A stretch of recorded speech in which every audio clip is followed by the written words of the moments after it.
tukwaniriza ku mukutu gw'essuubi ogwaddeya is still hope era bw'oba onoonyereza ensonga ekuzaamu amaanyi okutambula oli mu kifo kituufu kubanga wano waliwo essuubi lyonna. Eno ye channel y'essuubi eyaddeya is still hope. Bwe mulayira wano mu kkanisa when you make the vows in church, ogamba otya? what do you say? Nkuwadde ebyange byonna eby'omu nsi. I've given you all of my things in the world. N'ebyo birugenderamu tebikyali bibyo. You remember, those things are not your own. Wabiwaayo omusajja. You gave them to the husband. Era bbanja. And it's a debt. Biriyo yadogamba nkuweeko tolina by'omuwa mugamba essebo nkusasula ebbanja lyo. The terminology you're using, that can I give you some, stop it, just say I'm paying you back. Sebo njagala kusasula bbanja. I want to pay your debt. Hallelujah. Hallelujah. Tebikyali byo wabiwaayo. It's not yours anymore, you surrendered. Yongera mama tuulire. Olunyiriri olwokuna. Omukazi tafuga mubiri gwe ye. Wabula omusajja we. Era n'omusajja bw'atyo tafuga mubiri gwe ye. Wabula mukazi we. Otyo yongera. Olwokutaano. Ate lwaki owo?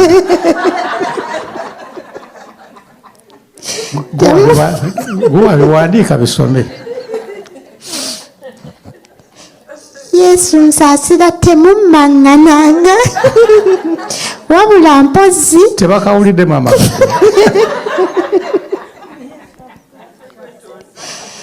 Temummaŋŋananga wabula mpozzi nga mulagaanye ekiseera mulyoke mubeerenga n'ebbanga ery'okusabirangamu ate mulyoke mubeerenga wamu Setaani alemenga okubakema olw'obuteeyinza wammwe. Ne bw'okomaawo okiwulira ekigambo ekyo? You hear that word? Temummaŋŋananga. Do not deprive one another. Kati gwe bw'ozira omusajja mutawaana gw'amaanyi. Now if you deny the man, is trouble. Omaze okukyusa enkola ya Mukama Katonda. You have reversed the ways of God. Temummaŋŋana, mulina okukola ekintu kino emirundi 6 olunaku. You have to do it 6 times a day. Don't deprive of one another. Hallelujah. Mukama yebazo. Praise the Lord. Kakati no kankusomesa olwali otegeere. Let me teach you today. Fe abasajja tuli evaluate. For abasajja, we men we are always ready. Ever. Mwe abakyala muli seasonal. You women are seasonal. Nga bw'olabya ente.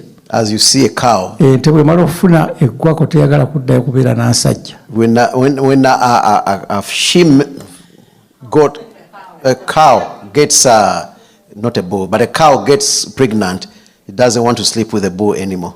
Amina. Ye sajja esobola okumalawo enkazi 30.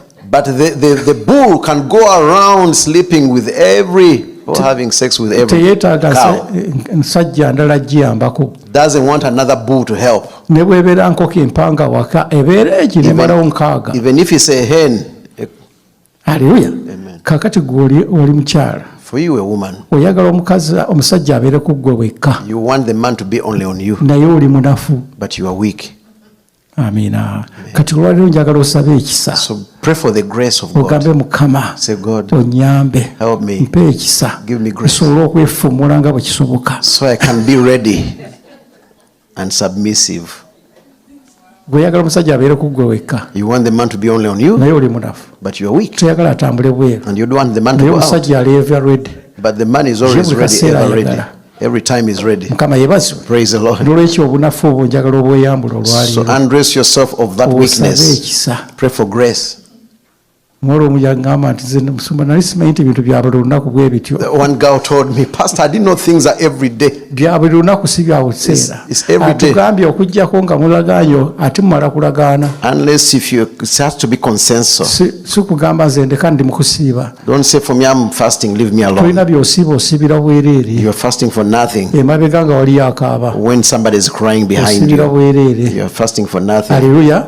Hallelujah. Kakati bw'oba ogenda kusiiba olwale lwa mukaaga. So if you're going to fast today on Saturday, kusiiba ku Monday. If you're going to fast on Monday, mubuulire lwaleero. Let the man know today. Munange ngenda kusiiba ku Monday. On Monday I'm going to fast. Kati osobola okwefuumula nga bw'osobola olwaleero. So today do everything in advance. Hallelujah. Hallelujah. Oleme kuba bbanga omulabe sitaani. So you don't give the devil a chance. Mukama yeebazibwe. Hallelujah. N'olwekyo ebintu byonna ng'ebya Katonda tulina obikola n'okwagala. So everything which is godly we have to do with love. Otegedde nti ekitanda kya Katonda. You know the Bible says the bed is of God. N'olwekyo tokolanga kintu kyonna nga ekyomubuliri nga toyagala. So don't defile the bed. Kola ng'oyagala. Do it with love. Omanyi waliwo agaggaaya agasajja agamu. You know there are some men. Gali gulume. They are angry. Tanimanyi kutuninga mukyala. They don't know how to prepare a woman. Hallelujah. Afutuka futusinga nga njovu. He just comes like a lion. Budda tayogera na mukyala amazinda kutayogera naye. For days he's not talking to the woman. N'alyoka amala gafutuka. And then he just comes. Hallelujah. Without preparing. Omukyala omu yangamba nti zinadde nga nti oba babbi be batulumbye. The woman was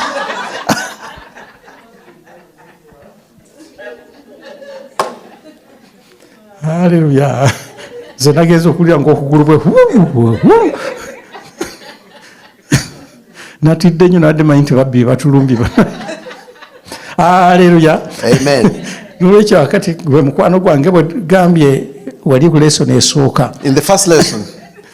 Weeteekemu laavu wennyini ya Katonda. Put the love of God in you. Oge Mukama mpa okwagala omwami wange. Say, God, make me love my husband, even if he's like that. Naye mpa okumwagala. Let me love him. Kwegamba okola ekintu ng'oyagala. Do things with love. Totuusanga mukolo. Don't just do it occasionally. Ajja kutandika okukompeyalinga n'abali ab'ebweru. He will begin to compare himself with the other women outside. Ebyokola nga toyagala. You do things like you like it and you don't like. Yanguya manguze ngenda ku mirimu gyange nno munna. Hurry up. Bintu si bya kwanguya naawe. It's not rushing. Take time. Amina. Amen. Okitegedde mukwano gwange? You understand, my friend? N'ekyokola ng'oli mentality ennungi. Do it with a good mentality. Ng'olina love. With love. N'emirembe. With peace. Hallelujah. Hallelujah. Ekirala towozesanga musajja. Don't argue with a man. Ebuliri si court. You know, bed is not a court session. Wano bwedda nkugamba okulekawo ssente wagaanye. I've been telling you to leave money, you did not do this. Sooka oteekawo ssente wano. First put this amount. Ebyo Mukama akusabudde bwereere. God is going to punish you for ebyo nothing. byemugambire eno mu ddiiro. Just say those things in the sitting room. Don't say again those things. Amina. Amen. Leka kumutabula. Don't confuse him. Hallelujah. Hallelujah. Mwakatandika bwe mu. You just started. Landlord mwana we tatugoba mu nnyumba. And then you say, well, is the landlord chasing us out of the house? Ebyo byomuleetera n'omukanga. You are scaring him and distracting him. Owooza musajja wange talina maanyi. You know. Ogamba musajja wange talina maanyi. You say my man is weak. Naye gwe bireeta. You are the one causing. Kati by'omukanga ebyo. Those things you are telling him. Ojja kulaba nga amaanyi gamuweddemu. You see him weak. Amina. Amen. N'olwekyo boogerayo ebigambo birungi byokka. Only say good things during that time. Mukama yeebazibwe. Praise the Lord. Tumukanganga. Don't scare the man. Mukama waffe yeebazibwe. Praise the Lord. Muteekemu ndowooza nnungi bulungi yokka. Just only good thoughts. Hallelujah. Hallelujah.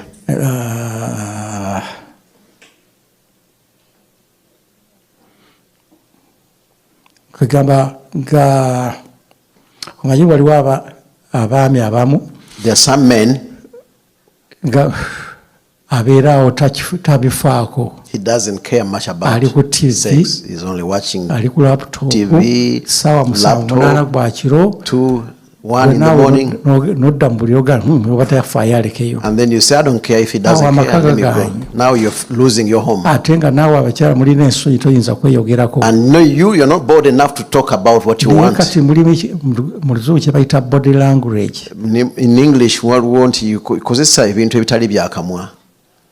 Omubiri gwogere. Emimwa giganje girina ensonyi. You cannot talk, use body language. Body language. Yes. Hallelujah. Ali ku TV tavaawo. He's watching TV and he's not moving. Gwakati vaayo mu kisenge. Come out of your bedroom. Weefuula agenda okunaaba. You pretend like you're going to shower. Hallelujah. Hallelujah. Wakati weeyambule. Undress yourself. Weefuula anoonya ettawulo. You pretend like you're looking for a towel. Body language. Mukama yeebazibwe. Praise the Lord. Kaakati eyo TV. That's the TV. Yita mu maaso ga TV. Go in front of a TV. Nga yali wano. When he's there, Omubuuze bannayitawula erirudda wa. you ask him, where's the towel?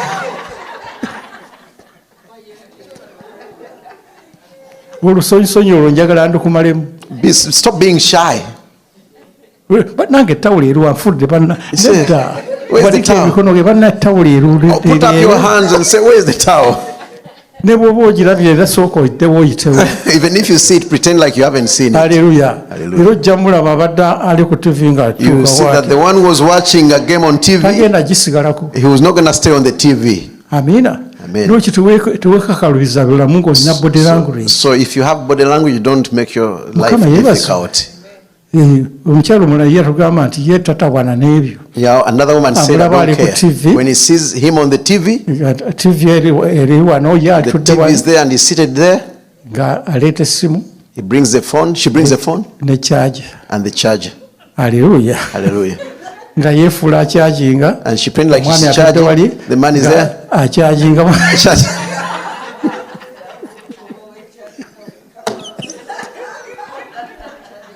Omusajja teyasigala mu ntebe. The man never stayed in the chair. Mukama yeebazibwe. Kaakati n'ekyo yiga okwogeza omubiri gwo. So learn how to use your body language. Ne weerumya obwereere bw'otyo. Please don't deny yourself. Haleluya. Hallelujah. N'ekyo ekintu ekirala nti Another thing, beera active. be active.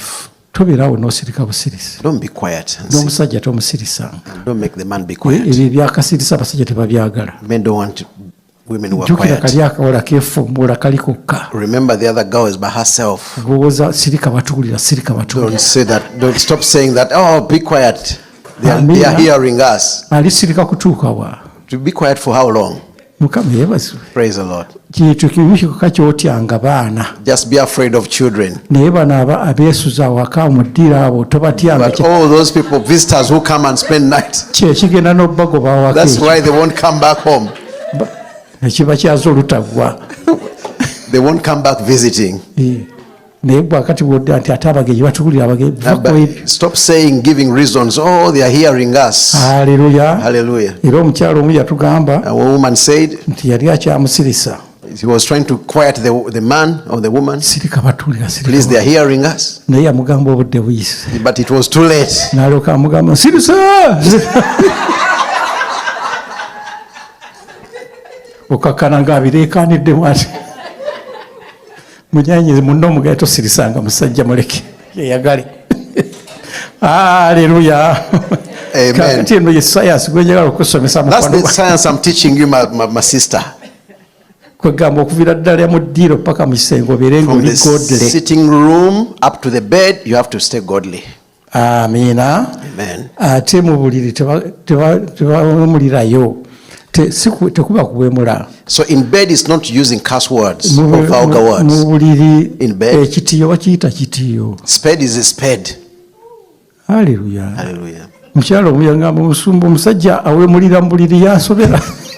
One woman said, hey, Pastor, the man is using vulgar words. I don't know what to do. Kati oyagala awemulire mu ddiiro. So you want him to use those words in the sitting room? Awemulidde mu kisenge. It's in the bed. Haleluya. Nolwekyo mu kisenge obeera firi spade is a spade. Kitiyo. Leka gamba bwe omusajja awemula nedda. Mukama yeebazibwe. Praise the Lord. Haleluya. Amen. Akati ekintu ekirala nti Yesu naye Jesus. tusooka nemusawa ne tumuwumuzaamu. We first put him on the side. Temuli mu lutalo. You are not in a war. Ebyo nga bwakatandika Yesu. Then you start and then you're done. Amukube amukola. You're calling on Jesus to beat the man or what? Yesu tumuyita mu lutalo. You only call Jesus in battle. Why are you calling Jesus at that time? We are not in battle. Mukama yeebazibwe. Praise the Lord. Muyite erinnya lyo limanyi. You know the man's name. Just call him. Gwe mugambe Edward. Just say, oh, Edward. Haleluya. Praise the Lord. N'olwekyo Yesu muleete mu ntalo naye eyo muleke mukawummule. Yeah, in that time, leave Jesus alone. Mukama yeebazibwe. Praise the Lord. Akati naye ekirala ekisembayo nti tokkirizanga sexual perversion. ekikozesa ekifo ekituufu kyokka. Yeah, just use the right way. Tokkiriza homosexuality yonna. Tokkiriza ebyo. Oral sex. Tobikiriza ebyakamwa. Byonna mukwano gwange ebikamwa tabyagala. God does not like that. Amina. Amen. Ne bwe kiba ekifo ekituufu. If it's the right place, tewabaawo sayiro yonna Katonda gy'agaana. God does not stop any style. Muyinza okugasalawo nti wali tujja kuba ku firiji waggulu. Oba muvayo ne mugwa gono.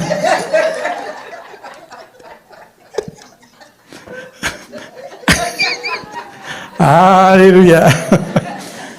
Mukama yeebazibwe. Kati Mukama agenda tusumulula mukwano gwange. God is going to deliver us.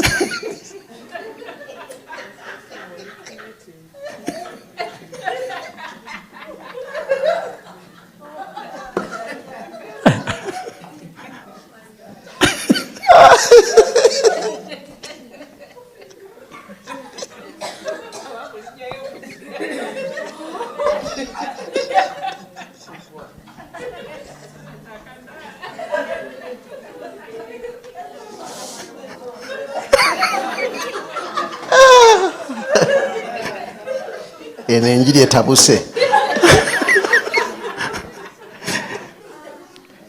Amina. Amen.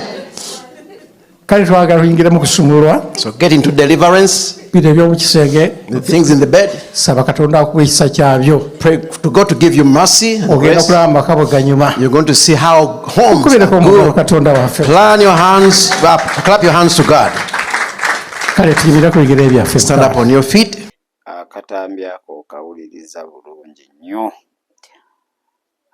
Oyo kati oba tumuyite pasita, Ssenga, Kojja, byonna. Pastor Tom akoze omulimu munene, especially ku kusomesa abakyala n'abaami amaka. Manye ekizibu ekiri mu kkanisa nti ffe tugenda ne tulowooza nti tulina kujjula bujjuzi mwoyo ne tukomaawo. Mwoyo ajja kunsomesa byonna, yes, naye amaka gafudde kankubulire. Amaka g'abalokole gali nnyo nnyo nnyo nnyo nnyo. Ebyayogeddeko ya sexual perversion eri mu maka g'abalokole. Olwokuga nga abalokole nabo bakola ki? Bateeka awagenda emmere ne bateekawo ekirala. N'ebintu ebitasaanira, okitegeera. Lwakubanga teri abasomesa. Kanisa nze mbadde mmanyi nti oba erina okuba nga ewa full package abaana ba Katonda, kankubuulire. Naye sisita asaba n'asiiba ng'anoonya obufumbo n'abufuna ate ne bufa. Nga waliwo ebimu by'ataategeera by'alina okukola. Tebijja kwetaagisa kubeera mu mwoyo buli ssaawa, obeere mu mwoyo. Okitegeera nga olina kuba nga osomeseddwako. Obufumbo bufudde kambabuulire. Obufumbo bufudde. Ale nagamba nti oyinza ofuna omusajja nga yasookako mu nsi, oba oyinza ofuna omukyala nga yasookako mu nsi. So tulina basisita baffe bakulidde mu kyaki tebalina kye bamanyi, bali awo. Balina okusomesebwa ebintu ebifaanagana. Era nalabeka abamu mu komenti vidiyo gye ngifunye nga bayomba kati ebyo biki pasita byasomesa bituufu ebiri mu maka gamu ate aliibye. Okitegedde nti obeera n'omukyala oba obeera n'omwami wo ne ku buliri n'aleetako ennimi omwoyo. Okitegeera sigambye nti omwoyo wa Mukama ali limited mu buli kimu mwali, naye n'afuuka nnyo nalwoyo basserwoyo. Era mu abakazi abamu abaleetedde babba bammwe okwenda nga mubassa ennyonta y'omukwano, n'abaami bwe mutyo. Ng'oli teyali yenze naye akukwatako okola ki? Olinga omwenyinya, alinga alina ebigenge. Akwataka alinga alina ebigenge, okitegeera. oba okkiriza ne babanga gwe bakasa obukasi bwena n'obeera muntu akaavu kuti munyiivu simanyi oba kindigeza kutu kakati omusajja sitaani lwali mukema n'asangayo eri kasisita kajja omukola ebintu agambe ne banaye Katonda bulijjo ndi kuki bulijjo kiseera nasiruwala dda bulijjo ensi etambula weeti okumuzza kijja kutwalira omutango munene nnyo nga gwe wabireeta kwatako oli awo tofaayo olinga gwe bakubye ekintu ekyessanyu naye wenna olinga biroole motoka bya ntalo by'amagye. So obufumbo bwaffe by the way bubulamu abantu abajjudde omwoyo ate ne boogera mu bufumbo bwaffe. Manyi tugera mu b'ensi erina engeri gy'ewaamu amagezi naye kasoba nga oli ne mwami wo kasoba nga tokoze sexual perversion nga tokoze kikontagana ne Bayibuli ebisigadde byonna pastor agambye bamuli ku firiji waggulu webwa neyatika mujagula endala oba muli mu ddiiro solongazi nga temwesitaza muli mwekka oba tewali muntu tewali buzibu oba mu kinaabiro solongazi oli nebbaawo there is no problem at all. Okitegeera naye kankubuulire gweobadde tokimanyi gwe kola risaaki yo mu biro bino bye tulimu abasajja benze why abakazi balumiza abaami ennyonta. Nze nkikubuulira abaami abamu bagenda mu bwenzi naye nga tebaagadde ne kimuwaliriza akukwatako toyagala wakava mwana ogenda mu 5 wakava mu nnaku 5 oyingidde 8 okitegeera agenda okujja gy'oli nga wenna olinga kirimanjaalo oli mukalu olinga olina n'amaggu okulubula bukulubuzi okitegeera